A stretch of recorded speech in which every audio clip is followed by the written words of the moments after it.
What if the most powerful force shaping your life, the one that decides where you live, what you do, and even how you feel, isn't a person, a government, or a corporation?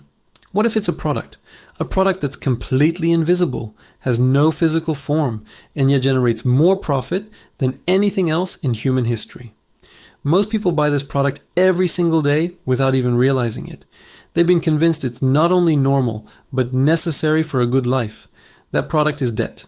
And the story of how it was engineered from a simple promise into the ultimate tool of control is the most important story you've never been told. This wasn't an accident. It was a design. Thousands of years ago, in the cradle of civilization, the ancient Mesopotamians understood a terrifying secret about debt that we've been forced to forget.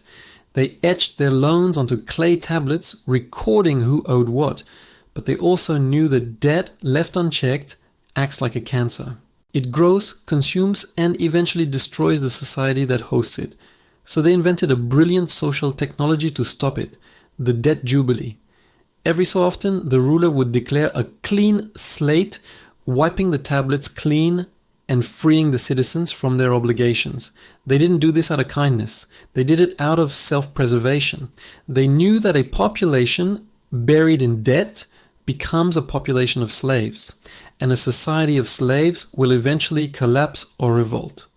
This ancient wisdom was a built-in reset button, a fail-safe to keep the entire system from imploding. But the powerful have never been interested in fail-safes. They've always been interested in removing them. And what happened next would turn this ancient warning into a blueprint for mass control. Fast forward a few thousand years to Renaissance Italy, a place of incredible art and culture, but also the birthplace of a financial conspiracy. The Catholic Church, the most powerful institution in Europe, had an ironclad rule. Usury, the act of charging interest on a loan, was a mortal sin. It was seen as making money from time which belonged only to God. For the ambitious banking families of Florence, this was a major problem. How could they build an empire if their core business was forbidden? The Medici family found a way to hack the system. They created a devious workaround that was technically legal, but achieved the exact same result. Instead of offering a loan, they would offer a currency exchange bill of trade. They would give someone money in one currency to be paid back in another currency at a later date, in another city.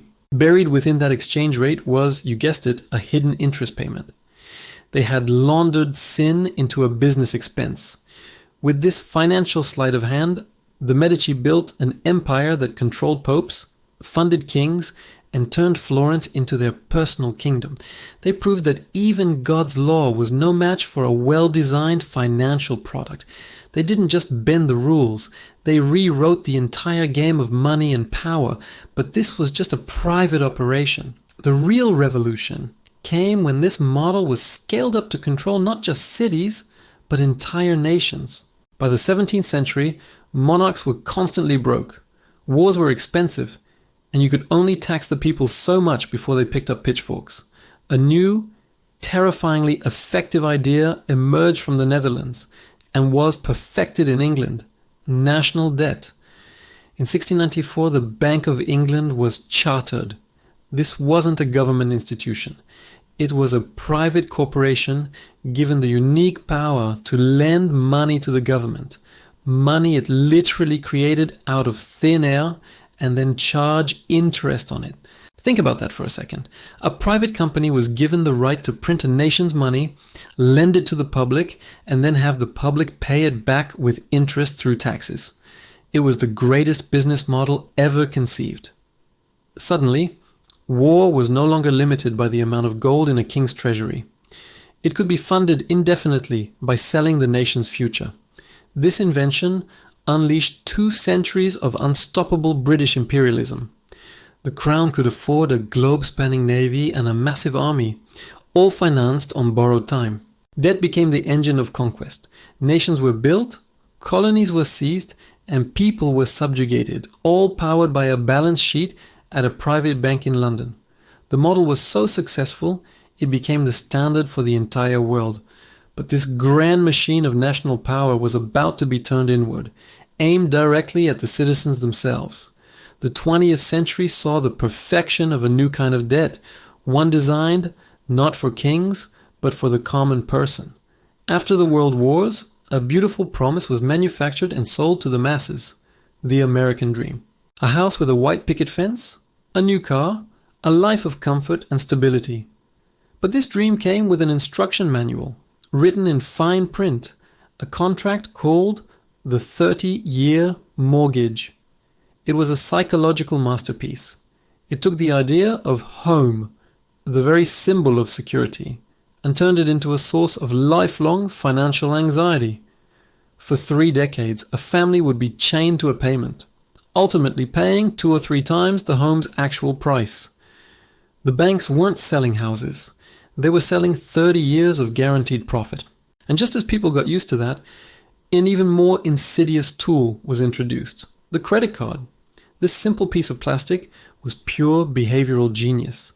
It completely separated the pleasure of buying from the pain of paying. You could have it all, right now. The consequences were a problem for a future version of yourself. Debt was no longer a shameful last resort. It was rebranded as a lifestyle, a convenience, a tool of empowerment. Buy now, pay later, but later always comes. And it comes with interest rates that can turn a small purchase into a crushing burden. The dream of ownership was a carefully disguised nightmare of servitude. As this model of personal debt was being perfected at home, a far more ruthless version was being unleashed on the rest of the world. After World War II, 2 powerful institutions were created: the International Monetary Fund and the World Bank. Their stated purpose was noble: to help developing nations and stabilize the global economy. But their real function was to act as the financial enforcers for the world's elite. They became the ultimate loan sharks. But when a developing country in Latin America, Africa, or Asia faced a crisis, the IMF and World Bank would sweep in with loans. But these loans came with brutal conditions, what they called structural adjustment programs. In exchange for the money, these nations were forced to privatize their key assets: water, electricity, oil, and sell them off to Western corporations. They had to cut spending on healthcare and education. They were forced to re-engineer their entire economies to serve their creditors, not their own people. It was a new form of colonialism, waged not with armies and flags, but with spreadsheets and loan agreements.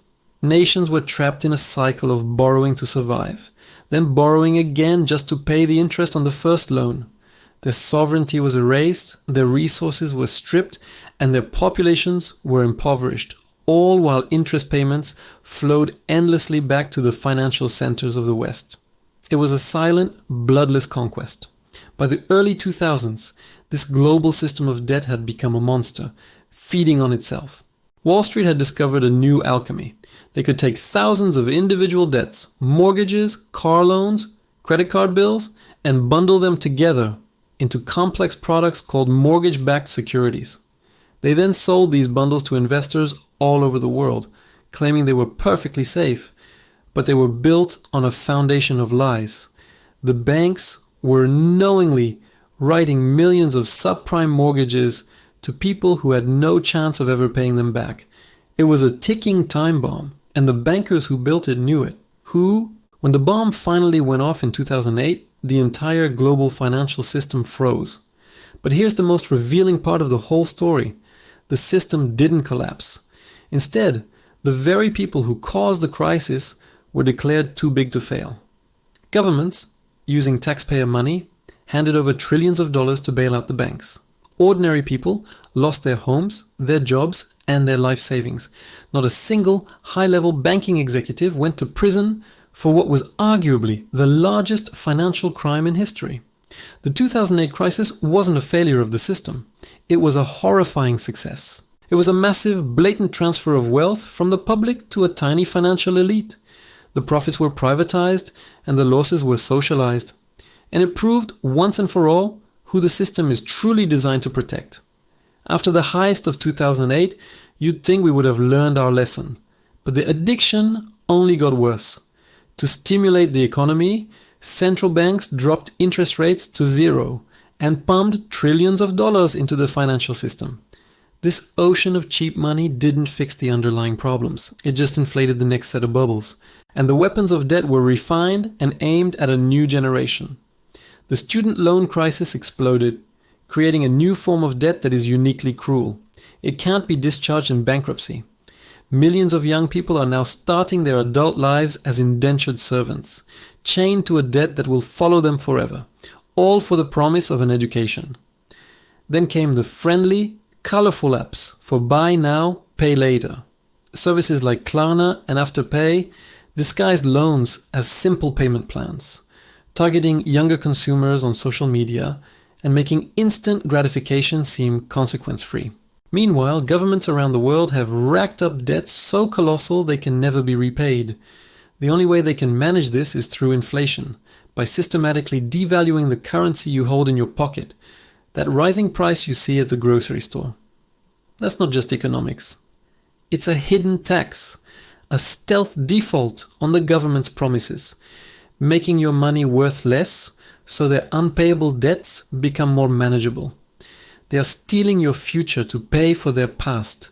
If you think it can't get any more controlling, you haven't been paying attention to what they're planning next. The final evolution of debt is on the horizon, and it's called a central bank digital currency, or CBDC. It's being marketed to you as a more convenient, efficient version of money. The reality is far more sinister. A CBDC isn't like Bitcoin. It's the opposite. It's centralized, programmable money controlled directly by the state. Imagine a world where your money can be given an expiration date to force you to spend it. Imagine a system where your access to funds could be suspended with the click of a button if you voice a dissenting opinion.